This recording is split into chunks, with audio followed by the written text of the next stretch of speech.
We've all walked through an art gallery and seen suspiciously simple artworks and thought to ourselves, well, I could have made that. And while maybe you could have, unfortunately you didn't. And no, this is not an attack because I've thought the same thing and I also did not make it. But that's not the point. Anyways, so what is the point? Specifically, what the fuck is the point of these often very simple looking contemporary artworks that might look like this, or this? Let's discuss. Since I am referring to contemporary artworks, shall we begin with the definition of contemporary art? Yes? Great. So what the fuck is contemporary art? Let's ask our friend ChatGPT. According to ChatGPT, after I re-asked it about 20 times, because some of the answers were confusing and vague anyways. Contemporary art refers to the art created in the present time or within the last few decades. It encompasses a wide range of styles, techniques, and forms of expression, reflecting the diversity of the contemporary art world. Artists in this period often use various media, including traditional materials like paint and sculpture, as well as newer technologies such as digital media. Contemporary art is characterized by its emphasis on conceptual depth, individual expression, global influences, and a willingness to explore and push the boundaries of traditional artistic norms. Cool. But I feel like it sums it up quite well. So the first artwork I'd like to talk about is none other than Comedian by Maurizio Catalan. You have likely seen this artwork somewhere on the internet and thought, what the fuck is that? Is that just a banana and some duct tape? To which the answer is yes, it is. And yes, it did sell for $120,000 twice. And the third time it was sold for $150,000. Yup. Excuse me while I brainstorm other genius ways to make money. Comedian was first exhibited in 2019 at the Miami Art Basel, and it was the first artwork of Catalan's to be shown at an art fair for 15 years. This banana duct taped to a wall, well, it's considered to be a satirical commentary on the commercialization of art and the subjective nature of artistic worth. In 2019, while it was on display, it was actually eaten by an artist named David DeTuna, sounds like a can of tuna, who described this act as performance art.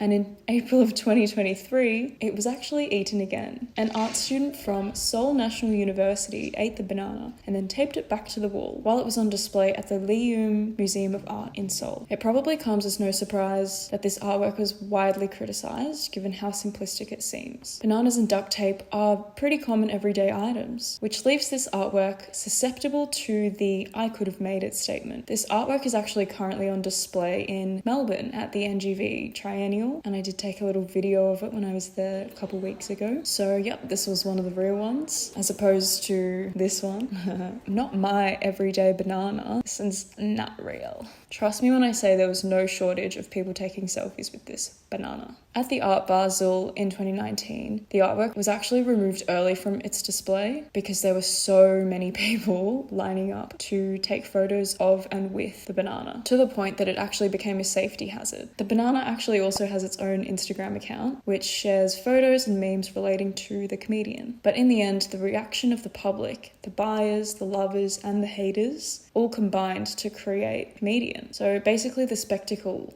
became the work rather than the physical banana and the tape. Catalan is quite a controversial artist, and he's known to be a bit of an art world prankster. His provocative artworks seek to challenge societal norms, power, and the role of art today. If this doesn't sum it up, I don't know what will. In 2016, he made a fully functional 18-karat gold toilet titled America, which visitors were invited to use while it was, I guess, on display at the Guggenheim. It replaced a standard toilet in an actual bathroom, so you could actually use them. There was an average 2-hour wait to use the toilet, and the toilet was cleaned every 15 minutes, which is a lot of cleaning. This artwork was conceived as 1% art for the 99%, a work highlighting the ever-increasing divide between the wealthy and the poor. As Catalan has said, whatever you eat, a $200 lunch or a $2 hot dog, the results are the same, toilet-wise.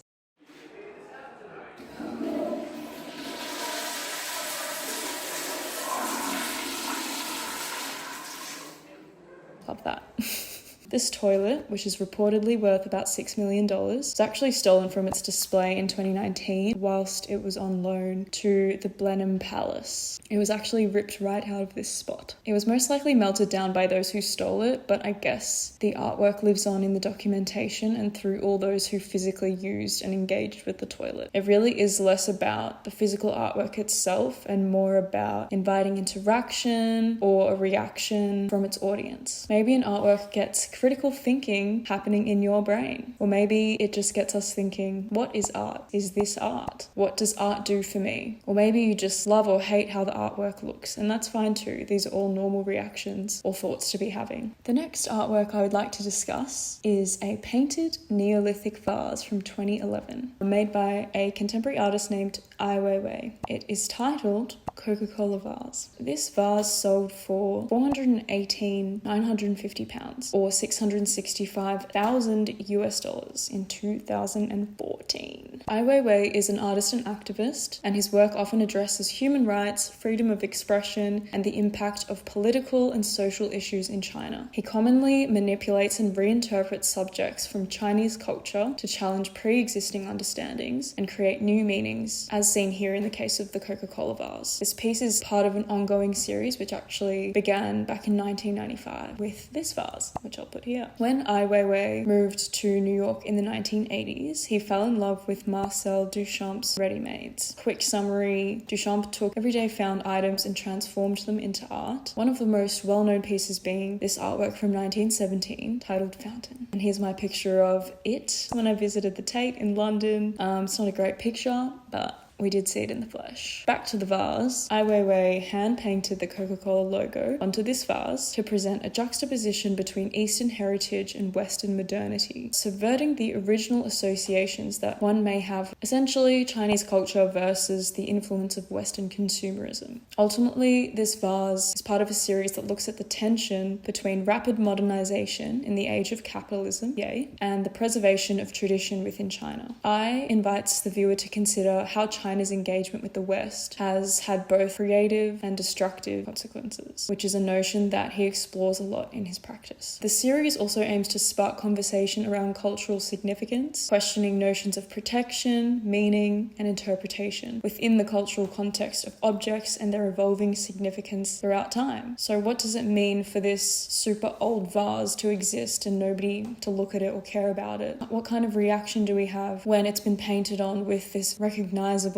logo that basically represents consumerism and globalization? What does that mean? Not here to tell you, just here to ask what you think. On a similar note, Ai Weiwei has he's got quite a lot of artworks that follow this sort of thought path, which I would love to talk about in another video, specifically one called Dropping a Han Dynasty Urn. As you can see, the vase is a recurring motif in his work, specifically very, very old, very valuable vases.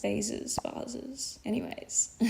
Some other notable artworks of Ai Weiwei's that you may have seen include Sunflower Seeds from 2010, which was comprised of over 100 million individually handmade porcelain replicas of sunflower seeds. That's a lot of seeds. Or one of my favorites is his photo series, A Study in Perspective, as seen on the screen. The last artwork that I want to talk about in this video is titled The Physical Impossibility of Death in the Mind of Someone Living, which is by artist Damien Hirst and was made in 1991. I need water. This is another artwork you may have seen on the internet, but it came about when art magnate. I just don't know how to say that word because I just never say it. Anyways, I think it's art magnate. Anyways, Charles Saatchi offered to fund Hirst to create any artwork that he wanted. So what did he do? He hired an Australian shark hunter to catch, quote, something big enough to eat you. The result? A tiger shark preserved and suspended in a tank of formaldehyde. These are just words I never say. Okay. This artwork was first shown in the Saatchi Gallery in 1992. Through this work, Hirst plays on our fear response, deliberately displaying the shark with its mouth wide open, yes, and sharp teeth front and center, if you stand at that end. Preserving it in formaldehyde allows the shark to stay relatively well preserved, as if it were actually still alive. If done properly, though. there were actually some issues with how the shark was preserved. So it began to deteriorate with the liquid becoming murky. But in 2004, this work was sold, reportedly for $12 million. 12 whole million to an American collector, Stephen Cohen. What does one do with a shark in a tank other than loan it out to everyone to exhibit?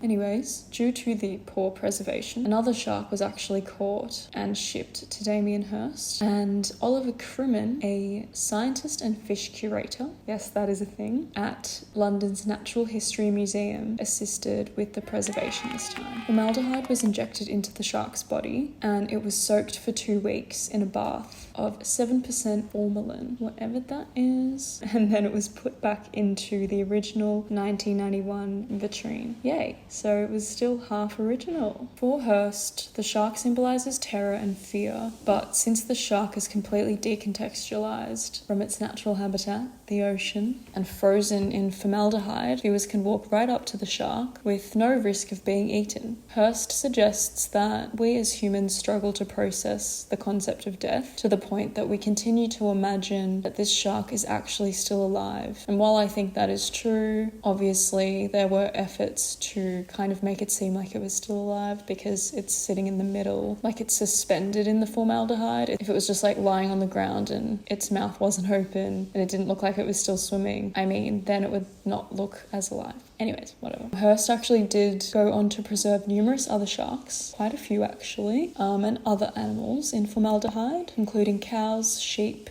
and pigs. Through this work, even though it just looks like a shark in a tank, Hirst nods to the art historical tradition of memento mori, which translates to remember you will die. Given that death is an inevitable part of life, memento mori serves as a reminder of this. This is a running theme throughout Hirst's art, seen in other works like A Diamond-Encrusted Skull, For the Love of God, from 2007, or 1,000 Years from 1990, which involves a sectioned glass box housing a severed cow's head, yes, which is being consumed by maggots, and in the other half there is a machine which regulates the life cycle of flies. This reminds me a lot of the box from the TV show You. Anyways, I guess we should all take a hint from Damien Hirst and just face our fear of death. Not in a weird way, just in a way that we accept it is inevitable and use that. Well, sometimes I use that as motivation, or if there's something I'm not doing that I really want to do, I just remind myself, why aren't I doing it? I'm literally going to die one day. Or if there's something I'm scared of, similarly, I remind myself, who cares? One day I'm going to die.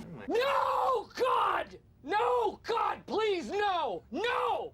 So what did we think of those? I know that upon first glance, some of these works look extremely simple, or maybe not simple, but just like not much thought had gone into them, because getting a shark in formaldehyde, that doesn't seem like an easy task. And I know a lot of these artists have teams that help them make their artworks. What I'm trying to get at here is there is generally more than meets the eye when it comes to contemporary art. In the case of Catalan's Comedian, believe it or not, he did not just reach straight for a banana and some duct tape. He actually made several models of this banana in various materials like resin, bronze, and painted bronze before he returned to his initial idea of just using an actual banana. And he also apparently put a banana on the wall in every hotel he stayed at while he was traveling to get inspiration. Anyhow, enough about the banana. We're probably all sick of the banana. I know I am, because I've had enough. It was kind of funny to begin with, and now I'm sick of talking about it, sick of reading about it. But my point is, when we look at the final outcome of an artwork, contemporary or not, it's often pretty easy to forget that there's likely a somewhat arduous research and development process behind it. Catalan spent 1 year working on The Comedian. So, contemporary art as an art form is often misunderstood or dismissed, as it can appear unusually simple or unconventional, especially in comparison to traditional art forms like paintings, for example. But I love contemporary art because contemporary artists explore new ideas, they're always pushing the boundaries, questioning what art is, and trying to provoke thoughts. So, approaching contemporary art with an open mind can help us appreciate different perspectives that artists may try to offer through their artworks. If you still find yourself returning to the argument of, well, I could have made that, in an attempt to dismiss an artwork, that is honestly fair enough. But at least remember that there is more than meets the eye. Maybe it's worth doing a little research into an artwork that you really disliked upon first glance or thought what the hell is that? And that is literally the dumbest thing I've ever seen. Do a little work. If you still hate it, you still hate it. But maybe you read a little more about it and you think, oh, well, that is so crazy and cool, and I thought about something. Or on the flip side, if you like making things and you're just sad that you didn't make something that you saw at a gallery, or you once had an idea that was exactly the same but you never made it, well, maybe you should make something, and maybe you will be the next controversial contemporary artist. Okay, goodbye for now.